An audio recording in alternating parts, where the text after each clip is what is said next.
Cheers, everybody. Welcome to another episode of Bourbon and Booze. I'm glad you're here. It's Whiskey Wednesday. I just made that up. It's Wednesday, and it is a whiskey day, and I am super glad because this review, this bottle here, is my, what we call unicorn. This is probably my most favorite, desired, sought-after whiskey of any sort on the planet.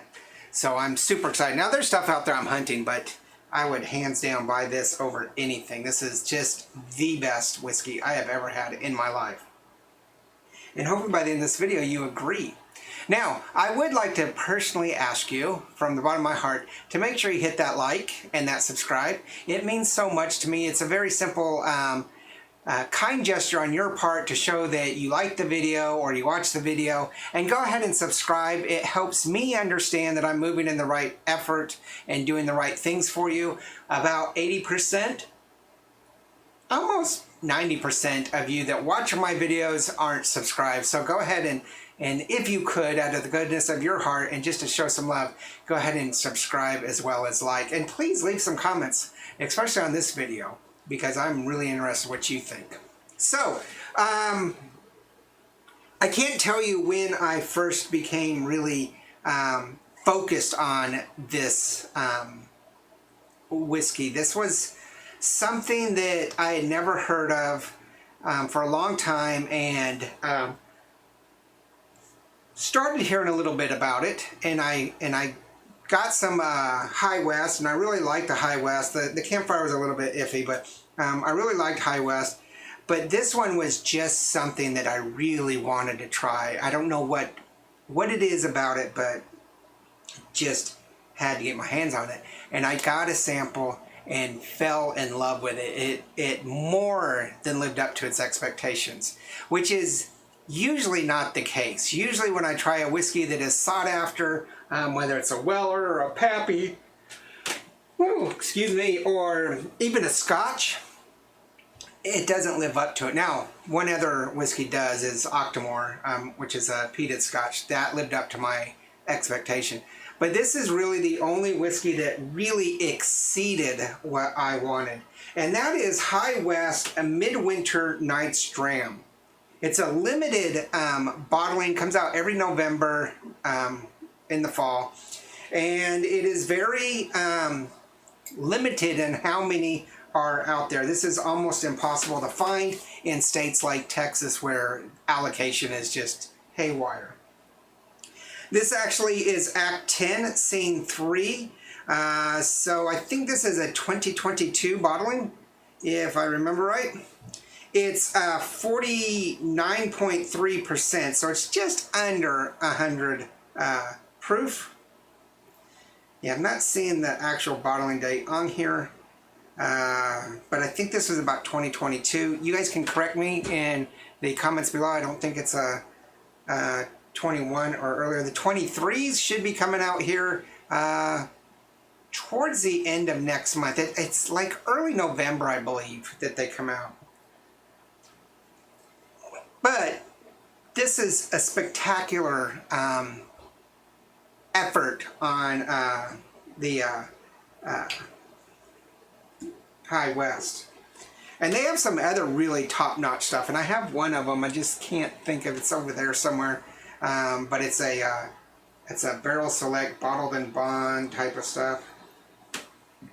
And I don't share this with a lot of people, and I share everything. You walk into my bar, you can have nearly everything in the bar except for some very specific bottles. This is one of them. If you're a very close friend, I would share it with you, but until I get my hands on some more, this is it. All right, so the cost. You're asking what the cost is now. The cost is very charged. It's $150 MSRP. But it's very hard to find it for that. I think we got this bottle for $250 or $220, which I'm like, grab, because that's not too much over MSRP. But I've seen this go up to the thousands actually. But probably about $300, $400 $500 in states like Texas. You guys that live in states where these are more available, it's going to be closer to that 150. And I would assume Utah, which is a controlled state, and where this comes out of, it's going to always be that 159 or 150. So unfortunately, it's going to be a 1 barrel on taste, or on aroma. Let's go with the aroma here, a 1 barrel on cost. Let's go with the aroma. It's a very, for 100 proof, there's no alcohol on it at all. It's very complex. I'm getting some dark fruit, maple, vanilla, maybe a little prune. That could be that dark fruit, or a red apple. I really hate to say this, but there's just a small hint of banana. And banana usually comes with a Tennessee whiskey, but there is just small hints. And I'd almost like to say it's a Mike or Ike candy type of banana. It just is so... it's hard to describe.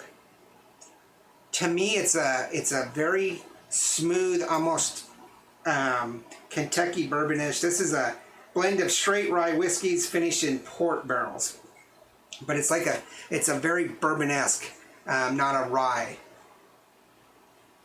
Getting a little of the spiciness of the rye, but it's more bourbon to me, and it's probably that muted effect because of the wine barrels, the port barrels. It is just wow. This is my unicorn, and I said that this exceeds everything. For those of you who don't know, a unicorn is something that you never see, but you always want. You know, like little kids always want a unicorn, but they don't exist. That's kind of what that is when we're talking about liquor. This is a 5. I'm going to tell you right now, no matter what you may think, to me, and this is my interpretation of this is a 5, hands down.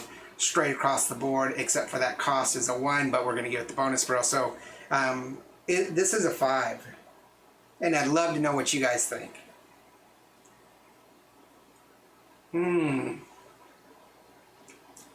It's got that sweet but tangy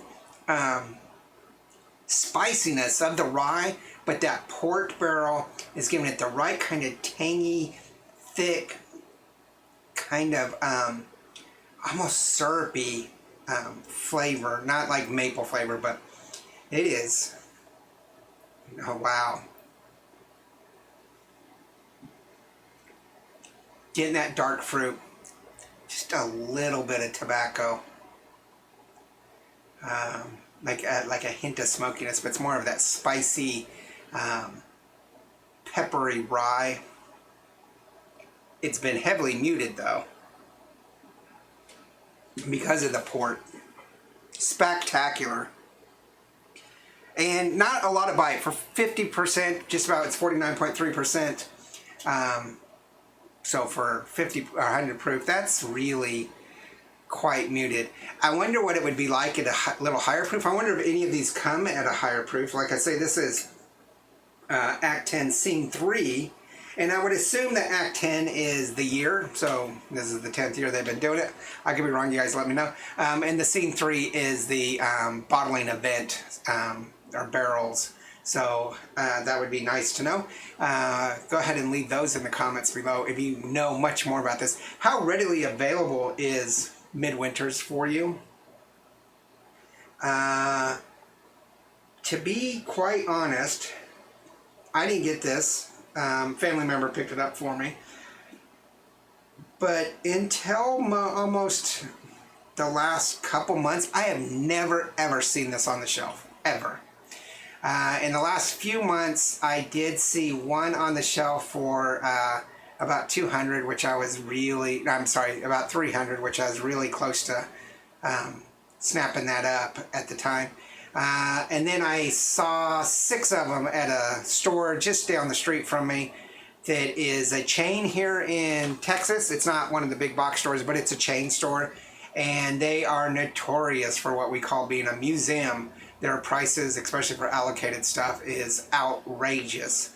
and I think they were wanting like $600 a piece for these, which is, I love it. If I had the money, I'd buy it, but you would have to have a lot of money to want to drop that on it. So, but go ahead and tell me what you think about Midwinters Night Dram. What's your experience with it? Have you ever had it? If you haven't, tell me where you think you might fall on liking it or not.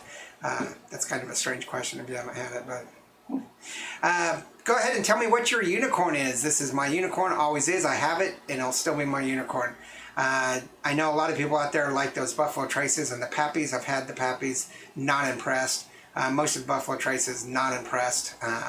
Just not my thing. And a lot of the stuff that people are really searching for, just, I don't know.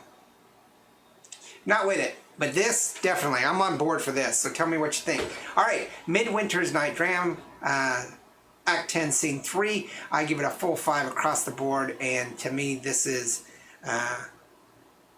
one of the best, if not the best whiskey in my collection that I have ever had as well. All right. Make sure you do hit that like and subscribe. Like I said, it means so much to us. Check out Instagram and all of our social media. We're working on that since I got hacked, and so hopefully by the time you watch this video, everything's back up to normal. And we do have merchandise, and remember, by mid-October, by the end of October, but definitely hopefully before Christmas, we have our new show, or not our new show, our new merchandise up that Cody and I have been working on, and hopefully it's just in time for the holiday season, and you guys can check that out. Okay, remember, there's no bad whiskey. There's only good whiskey and great whiskey, and damn it, this is the greatest whiskey I have ever had. Cheers.